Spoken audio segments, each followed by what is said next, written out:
Kejadian pasal yang ke-12 ayat 1 sampai ayatnya yang ke-3. Kejadian pasal yang ke-12 ayat 1 sampai ayat yang ke-3. Dan untuk menghormati pembacaan firman Tuhan, saya jemput Bapak Ibu saudara sekalian bangkit berdiri.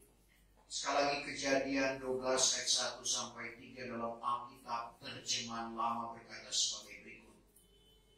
Sebermula, maka Tuhan telah berfirman kepada Abram demikian.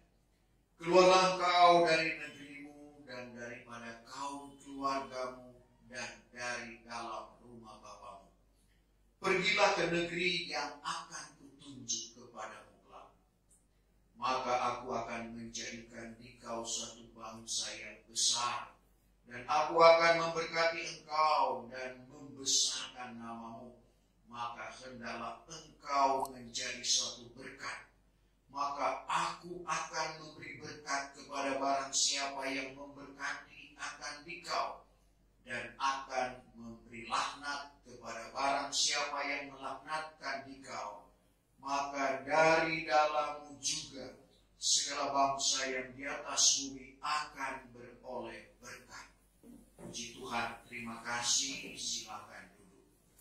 Judul firman Tuhan pada pagi hari ini, perintah yang disertai janji dan jaminan. Bapak Ibu Saudara yang kekasih di dalam Tuhan Yesus Kristus, kita perhatikan apa yang diperintahkan, difirmankan Tuhan kepada Abram.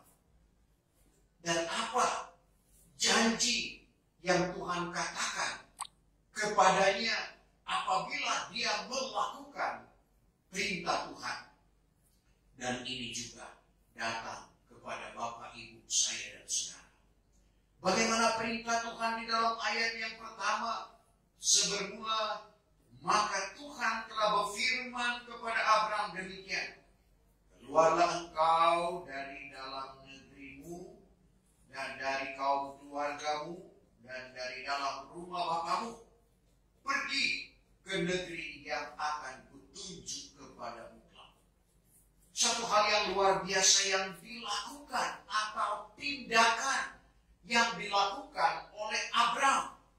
Tuhan suruh dia keluar dari negerinya, dari kaum keluarganya, dari rumah bapaknya, dan pergi ke negeri yang akan kutunjuk. Tuhan belum bilang di mana dia akan pergi, tetapi tindakan iman.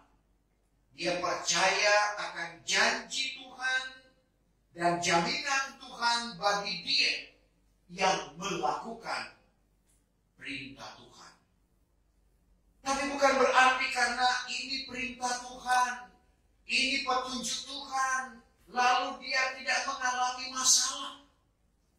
Justru baru dia keluar dari negerinya, dia diperhadapkan dengan Firaun. Dan ada satu hal yang luar biasa yang ada di dalam kehidupannya, yaitu istrinya sangat cantik. Dan ini yang menjadi masalah di dalam kehidupannya. Waktu itu Firaun melihat perempuan cantik, seenaknya saja dia ambil untuk menjadi istrinya. Dan inilah yang terjadi di dalam kehidupan Abram. Sehingga Abram harus berkata kepada istrinya, katakanlah engkau adalah adiknya. Karena mempertaruhkan nyawanya, dia takut kalau itu dibilang istrinya, akhirnya dia dibunuh. Tapi kita lihat bagaimana jaminan Tuhan, karena dia melakukan firman Tuhan. Kejadian 12, mulai ayatnya yang ke-11. Maka sekali peristiwa, tatkala hampirlah ia sampai ke negeri Mesir, maka berkatalah ia kepada Sarai istrinya itu. Berkatalah Abram kepada Sarai istrinya itu. Katanya, bahwa telah kakanda mengetahui akan hal adinda ini seorang perempuan yang elok paras. Maka sebab itu apabila dilihat oleh orang Mesir akan adinda kelak, niscaya mereka itu akan berkata demikian. inilah istrinya, maka kekanda ini akan dibunuhnya, tetapi adinda akan dihidupinya. Sebab itu katakan apalah adinda saudaralah kepada kekanda, supaya selamatlah kekanda oleh sebab adinda, dan terpeliharalah nyawa kekanda oleh karena adinda. Terus Maka demikian pun jadilah serta sampailah Abraham ke dalam negeri Mesir. Dilihat oleh orang Mesir akan perempuan itu, seorang yang amat elok parasnya. Maka terpandanglah pula oleh menteri Firaun akan perempuan itu. Lalu dipujinya akan dia di hadapan Firaun. Maka perempuan itu pun dibawa oranglah ke dalam istana Firaun. Maka dianugerahinya Abraham karena sebab perempuan itu.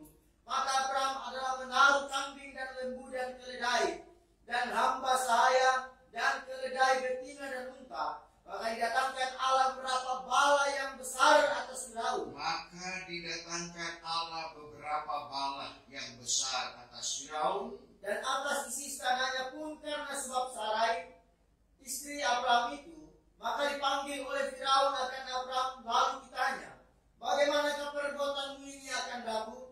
Mengapakah tiada engkau memberitahu aku bahwa perempuan ini binimu adanya? sampai di situ. Maka didatangkan Allah beberapa bala yang besar. Ini merupakan pembelaan Tuhan terhadap Sarai, istri Abraham, karena dia disuruh diambil, dibawa ke istana. Bapak Ibu Saudara, banyak cara Tuhan membela kehidupan orang-orang yang melakukan akan perintah Tuhan. Tidak cukup hanya sampai di situ. Kalau kita perhatikan setelah mereka sampai di Gerar, Raja Abimelek pun mengambil akan Sarai. Tetapi sebagaimana pembelaan Tuhan di Mesir, di Firaun, demikian juga pembelaan Tuhan terhadap Ibrahim dan Sarah pada waktu mereka berada di Gerar. Kita perhatikan dalam Kejadian pasalnya yang ke-20 mulai ayat 1. Kejadian 20 ayat yang pertama, bermula, maka Ibrahim pun berangkatlah dari sana, lalu berjalanlah ke sebelah selatan. Maka diamlah ia di antara negeri Kades dengan negeri Sur, serta menumpanglah ia seperti seorang dagang di negeri Gerar. Maka dikatakan Ibrahim akan Sarah istrinya itu, ialah saudaranya. Maka oleh Abimelek raja Gerar itu disuruhkan orang mengambil Sarah. Tetapi datanglah Allah kepada Abimelek dalam mimpi pada malam. Firman-Nya kepadanya, bahwa sesungguhnya engkau akan mati kelak, karena sebab perempuan yang telah kau ambil itu, ia itu bini orang. Terus, Bahkan tetapi Abimelek belum lagi bersetubuh dengan dia, sebab itu sembahnya, ya Tuhan, masakan Tuhan membunuh suatu bangsa yang tidak bersalah? Bukankah Ibrahim sendiri telah berkata kepadaku begini, perempuan ini saudaraku, dan perempuan itu pun sendiri telah berkata demikian, orang laki-laki ini saudaraku. Maka dengan tulus hatiku dan dengan sesuci-suci tanganku juga telah aku perbuat itu. Maka firman Allah kepadanya dalam mimpi, ya, ku ketahui bahwa dengan tulus hatimu juga telah kau perbuat itu, dan lagi telah kutegakkan di kau daripada berbuat dosa akan aku. Maka sebab itu tiada kubiarkan engkau menjama akan perempuan. sampai di situ. Jadi kita lihat, Tuhan datangkan mimpi kepada Abimelek raja Gerar yang telah mengambil akan istri dari Abraham karena dia mengaku bahwa dia adalah adiknya. Jadi kita lihat bagaimana pembelaan Tuhan kepada keluarga ini karena mereka melakukan apa yang diperintahkan oleh Tuhan. Karena satu hal yang luar biasa sekali lagi, Tuhan belum katakan di mana dia akan pergi. Tuhan hanya perintahkan, Tuhan hanya firmankan dalam ayat firman Tuhan yang kita baca tadi. Keluarlah engkau dari dalam negerimu, daripada kaum keluargamu, dari dalam rumah bapamu, pergi ke negeri yang akan kutunjuk kepadamu kelak. Keluar dan pergi ke negeri yang akan kutunjuk kepadamu. Ibrahim melangkah sesuai dengan apa yang difirmankan oleh Tuhan. Tapi sekali lagi, bukan karena petunjuk Tuhan sehingga dia tidak mengalami masalah. Begitu juga dengan kehidupan kehidupan kita. Meskipun kita sudah dipanggil, sudah dipilih oleh Tuhan di dalam perjalanan iman kita, kadangkala kita diuji. Kita menghadapi tantangan, bagaimana kita menghadapi masalah, bagaimana kita menghadapi persoalan-persoalan yang diperhadapkan kepada kita. Tetapi di dalam Tuhan, selalu Tuhan memberikan jalan keluar. Di luar jangkauan akal dan pikiran kita, Tuhan akan bebaskan kita dari segala persoalan hidup. Asalkan kuncinya kita melakukan apa yang difirmankan oleh Tuhan. Perintah Tuhan kepada Ibrahim yang disertai janji dan jaminan. Kita perhatikan mulai ayat yang kedua.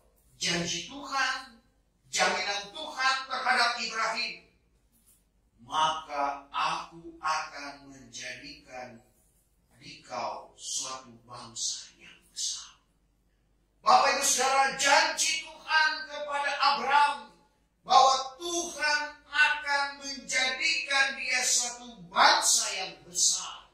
Dan terbukti pada waktu Raja Soleman, dia bertemu dengan Tuhan lewat mimpi. Tuhan katakan, apa yang kau kehendaki? Mintalah. Ternyata Bapak Ibu Saudara, Raja Soleman meminta hikmat dan pengetahuan yang daripada Tuhan untuk memimpin bangsa yang besar. Tuhan buktikan bahwa keturunan Ibrahim, Ishak, Yakub atau Israel itu adalah satu bangsa yang besar. Kalau kita perhatikan dalam 1 Raja-Raja 3 ayat 8 dan ayatnya yang ke-9. Raja-Raja 3 ayat yang ke-8. Maka hambamu ini adalah di tengah-tengah umatmu yang telah kau pilih. Hambamu di tengah-tengah umatmu yang kau telah pilih. Suatu bangsa yang besar. Sampai di situ, satu bangsa yang besar. Jadi kita lihat keturunan Ibrahim, Ishak, Yakub yang diganti dengan Israel karena dia telah menjadi pemenang. Di mana Soleman mengatakan bahwa ini satu bangsa yang besar. Seperti yang diungkapkan juga dalam 2 Tawarik 1 ayatnya yang ke-10. Jadi pada pemandangan Soleman, bangsa Israel yang keturunan Ibrahim itu adalah bangsa yang besar. 2 Tawarik 1 ayat yang ke-10. Sebab itu karuniakan apalah kepadaku hikmat dan pengetahuan. Permintaan Soleman atau Salomo, karuniakanlah aku hikmat dan pengetahuan, supaya aku dapat keluar masuk di hadapan pemandangan bangsa ini. Karena siapa yang akan dapat memerintahkan segala umatmu yang sebanyak ini? Siapakah yang dapat? Kita perhatikan, Soleman mengatakan umatmu yang sebanyak ini.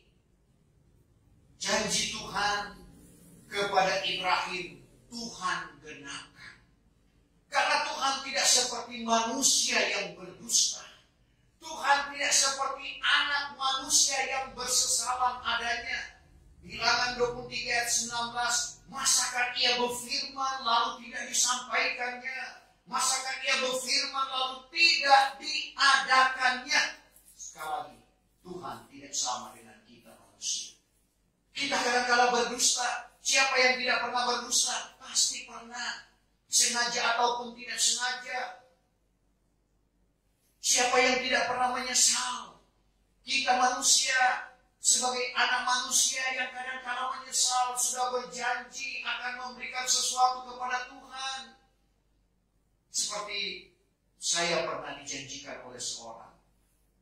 Pak Pendeta doakan, apabila ini berhasil, separuh berarti setengah. Yang dia dapatkan, dia akan berikan kepada saya. Itulah manusia. Setelah berhasil, setengah.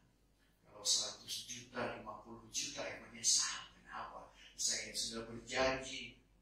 Itulah manusia. Coba bilangan 23 ayat 19. Bahwa Allah itu bukan manusia yang berdusta. Allah bukan manusia yang berdusta. berdusta. Hanya ia anak manusia yang bersesalan. Bukan anak manusia yang bersesalan adanya. Masakan ia berfirman. Lalu Lalu tidak disampaikannya. tidak disampaikannya. Atau berfirman lalu tidak diadakannya. Atau berfirman lalu tidak diadakannya. Apa yang difirmankan oleh Tuhan itu pasti diadakannya. Apa yang dijanjikan oleh Tuhan kepada Abraham digenapinya. Janji Tuhan sekali lagi kepada Abraham, maka aku akan menjadikan dikau suatu bangsa yang besar. Keturunan Ibrahim menjadi bangsa yang besar. Kedua, aku akan memberkati engkau. Tuhan akan memberkati engkau. Kita perhatikan Kejadian 26 ayat 24. Kejadian 26 Ayat 24. Maka pada malam itu kelihatanlah Tuhan kepadanya serta firman-Nya, bahwa akulah Allah Ibrahim bapamu, janganlah takut, karena akulah menyertai akan engkau. Aku menyertai engkau. Dan aku akan memberkati engkau. Aku akan memberkati engkau. Serta aku memperbanyakkan anak buahmu. Aku akan memperbanyakkan anak buahmu. Karena sebab Ibrahim hambaku itu. Sebab Ibrahim hambaku. Ini firman Tuhan kepada Ishak anak Ibrahim. Kita perhatikan Bapak Ibu Saudara yang terkasih di dalam Tuhan Yesus Kristus. Sekali lagi bagaimana Tuhan memberkati Ibrahim. Tuhan memberkati anak-anaknya. Tuhan memberkati akan keturunannya. Ini satu hal yang luar biasa. Kita perhatikan 90 sekian persen penemuan di bumi ini itu dari keturunan Ibrahim. Bagaimana kepandaian yang Tuhan anugerahkan di dalam kehidupan mereka sehingga Tuhan memberkati, dan itu menjadi kenyataan Bapak Ibu Saudara bahwa mereka itu adalah umat pilihan Allah. Meskipun bagaimana Tuhan menolong mereka, bagaimana Tuhan mau menyelamatkan mereka, tetapi kita perhatikan ternyata mereka itu dalam pengetahuan sekuler sangat luar biasa. Tetapi dalam pengetahuan firman Allah, sebagaimana yang disaksikan oleh Paulus kepada jemaat yang ada di Roma tentang umat Israel. Kita perhatikan dalam Rum 10 ayat 1 sampai ayatnya yang ketiga. Pertama, hai saudara-saudaraku, kehendak hatiku dan doaku kepada Allah. Kehendak hatiku dan doaku kepada Allah, Yaitu karena orang Israel, karena orang Israel, supaya mereka itu beroleh selamat. supaya mereka beroleh selamat. Karena aku menyaksikan bagi mereka itu, Aku menyaksikan bagi mereka itu bahwa mereka itu ada suatu usaha kepada Allah, ada usaha, ada giat kepada Allah, tetapi tiada dengan berpengetahuan. tapi sayangnya tidak berpengetahuan dalam kebenaran firman Tuhan. Karena sebab tiada mengenal kebenaran Allah, Tidak mengenal kebenaran Allah, dan sebab hendak mendirikan kebenarannya sendiri, hendak mendirikan kebenarannya sendiri. maka tiada mereka itu menaklukkan dirinya kepada kebenaran Allah. Tiada mereka menaklukkan dirinya kepada kebenaran Allah. Sama dengan apa yang dinubuatkan oleh Hosea. Hosea 4 ayat 6, umatku dibinasakan karena tiada berpengetahuan. Sekali lagi, untuk pengetahuan sekuler kita harus ajungi dan jempol. Tetapi dalam pengetahuan firman Tuhan ternyata mereka termasuk orang yang bodoh. Di mana kebodohan mereka?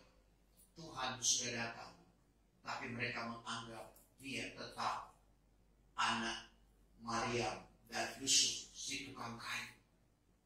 Sehingga mereka membawa dia ke Golgota, menyalibkan, membunuh dia padahal dia adalah Tuhan. Inilah bukti kebodohan dari umat Israel. Sehingga sampai sekarang ini mereka masih menantikan Mesias untuk datang pada kali yang pertama.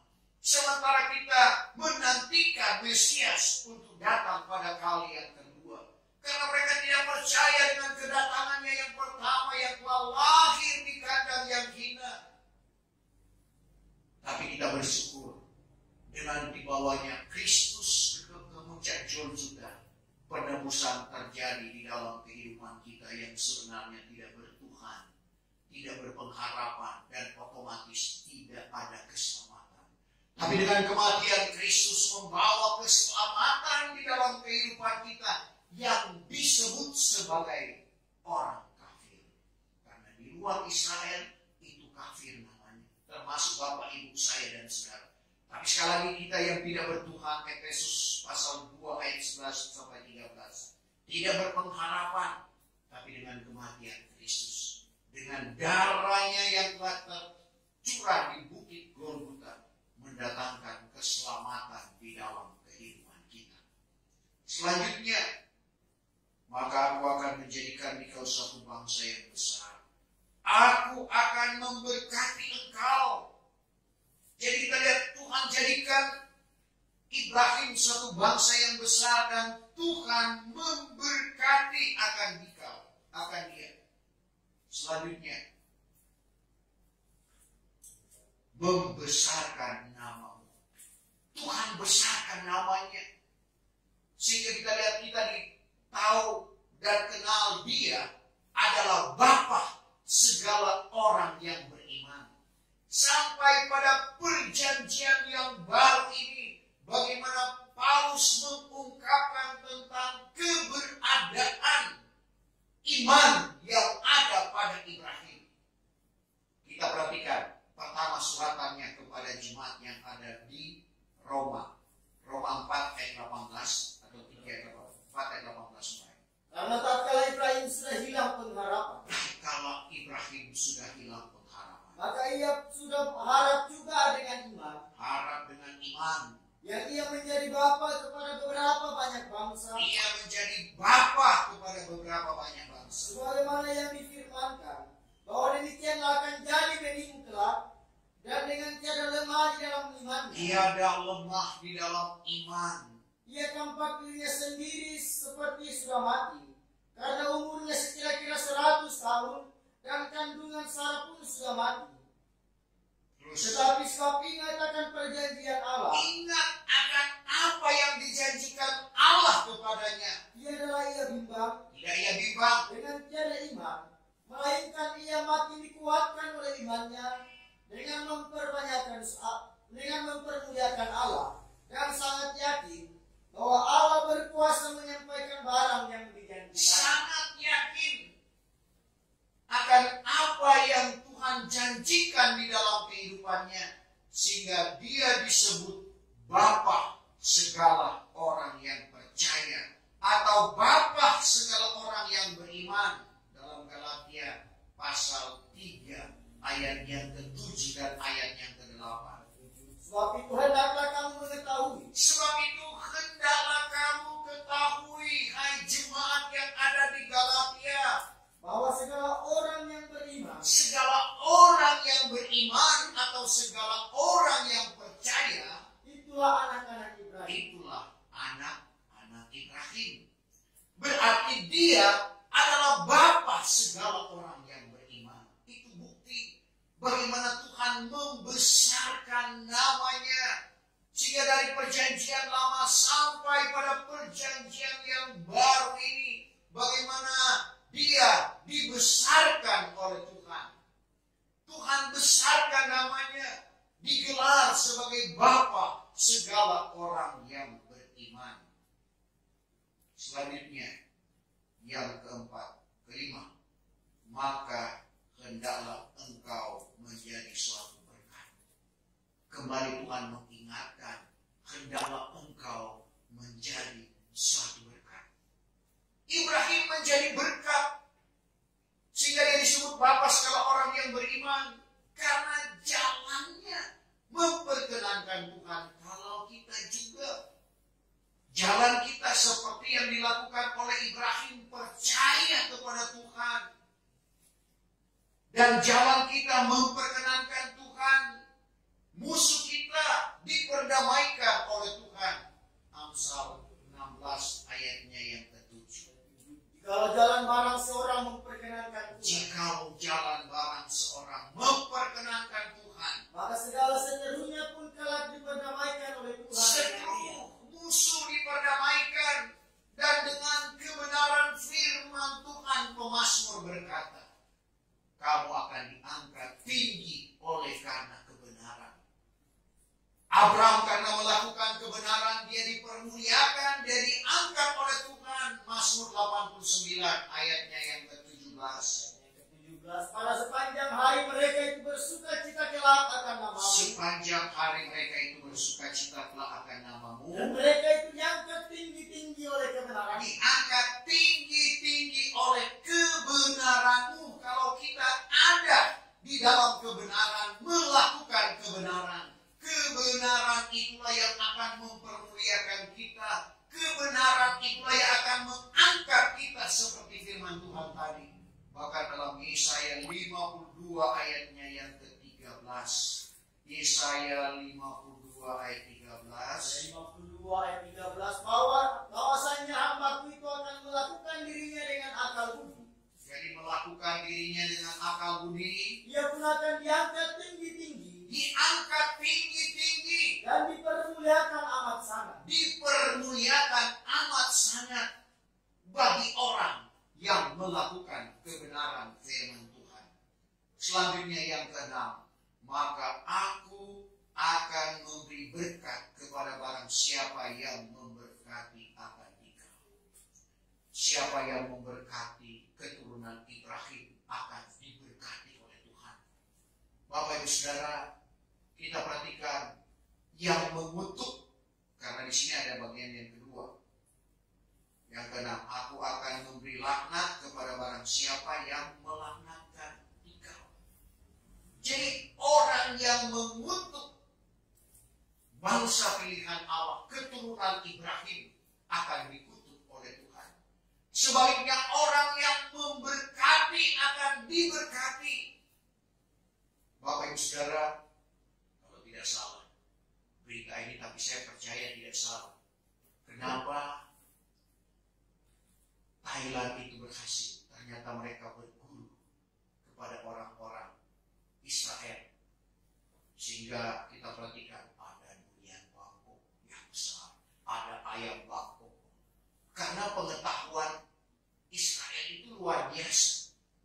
Bagaimana mereka dengan segala pengetahuan sekulernya dapat menciptakan hal-hal yang luar biasa. Seperti sekarang mereka diserang dengan berbagai rudal. Tapi ada alat penangkal, belum sampai ke tujuan dia sudah hancurkan. Ini karena pengetahuan sekuler yang luar biasa. Jadi kita perhatikan, siapa yang mengutuk, mereka akan dikutuk.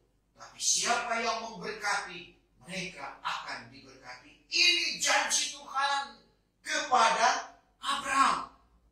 Dan yang terakhir, maka dari dalammu juga segala bangsa yang di atas bumi akan beroleh berkat. Oleh karena umat pilihan ini segala bangsa. Kita perhatikan Kejadian 22 ayat yang ke-18.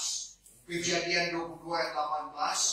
Maka dalam benihmu segala bangsa yang di bumi akan diberkati. Dari dalam benihmu segala bangsa yang di atas bumi diberkati oleh Tuhan. Sebab engkau telah menurut firman. Sebab engkau telah menurut firman-Ku. Jadi kunci di sini, kunci keberhasilan Abraham, dia menurut firman Tuhan. Disuruh keluar, dia keluar. Pergi ke negeri yang akan kutunjuk, dia lakukan. Bahkan ujian yang terakhir, bagaimana Tuhan meminta anak yang dikatakan oleh Tuhan sendiri, anak tunggal Ibrahim, anak yang dikasihi Tuhan minta dan persembahkan. Ibrahim tidak berkata, Tuhan bukankah ini anak yang dijanjikan, dan daripada benihku akan menjadi suatu bangsa yang besar. Kenapa Tuhan meminta dan dipersembahkan kepada Tuhan? Dan satu hal yang luar biasa, dan ini menjadi satu pelajaran di dalam kehidupan kita. Firman Tuhan tidak sama. dengan perkataan engkau akan dibenarkan. Dengan perkataan engkau akan diselamatkan. Dengan perkataan yang benar engkau dibenarkan. Dengan perkataan yang salah engkau disalahkan. Karena di dalam Kejadian pasal 22 kita baca. Kejadian 22 ayat yang kedua. Lalu firman Tuhan kepada Abraham. Ambillah olehmu akan anakmu yang tunggal itu. Ambillah olehmu anakmu yang tunggal itu. Yaitu Ishak yang kau kasihi. Tuhan tahu bahwa Ishak itu sangat dikasihi oleh Abraham karena anak yang dijanjikan Tuhan kepadanya. Bawalah akan dia ke tanah Moria. Bawalah dia akan ke tanah Moria. Dan persembahkanlah dia di sana. Persembahkanlah dia di sana. Akan korban bakaran di atas sebuah bukit. Akan korban berarti kematian. Yang akan kutunjuk kepadamu. Kita lihat Abraham melakukan apa yang difirmankan oleh Tuhan kepadanya. Kalau kita baca ayat-ayat selanjutnya di tengah perjalanan Ishak berkata, Bapak, kayu bakar sudah ada, api sudah ada, tapi mana korbannya? Apa kata Abraham? Tuhan sudah siapkan. Dan memang pada waktu dia mau persembahkan Ishak, malaikat Tuhan menahan tangannya, lalu menyuruh dia melihat seekor domba. Tuhan sudah siapkan. Suatu hal yang luar biasa. Kadang-kadang kita juga diuji. Bagaimana kasih kita kepada Tuhan. Abraham mengasihi Allah lebih daripada apa yang dia kasih. Luar biasa. Dia mengasihi Ishak, tapi dia lebih mengasihi Tuhan sehingga dia menurut akan apa yang Tuhan firmankan. Sebab itu, perintah kepada Abraham yang disertai janji dan jaminan. Demikian juga dengan kita melakukan firman ada. Saudara, berbakti kepada Tuhan. Keluaran 23-25. Berbakti. Ada janji. Roti dan air diberkati. Penyakit dilalukan dari antara kamu. Kita pegang janji Tuhan ini. Karena Tuhan tidak berdusta. Apa yang dia firmankan itu yang dia buat di dalam kehidupan kita. Dan terbukti kepada Abraham. Tuhan kiranya memberkati firman Tuhan pada pagi hari ini. Saya jemput kita sekalian untuk bangkit berdiri. Kita sempurnakan ibadah kita. Yohanes 4 ayat 23-24 setiap penyampaian benar diwajibkan